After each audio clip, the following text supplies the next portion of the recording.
እና የመጀመሪያው አን ነው። አን ሐርፉ ነስቢን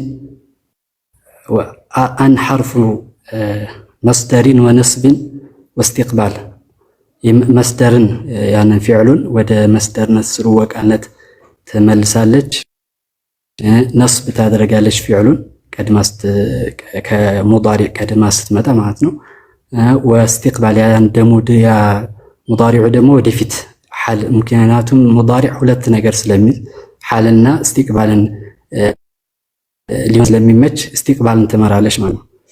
ለምሳሌ ነሕው ቀውሊሂ ተዓላ ዩሪዱ ላሁ አን ዩኸፊፈ ያለው አን ባትቀደም ኖሮ ዩኸፊፉ ነበር የሚሆነው ሙዳሪዕ ስለሆነ ማለት ነው።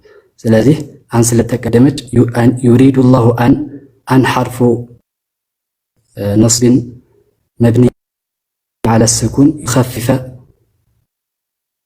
ፊዕሉ ሙዳሪዑ መንሱቡን ቢአን ወዐላመቱ ነስቢሂ አልፈትሐ ማለት ነው። ለን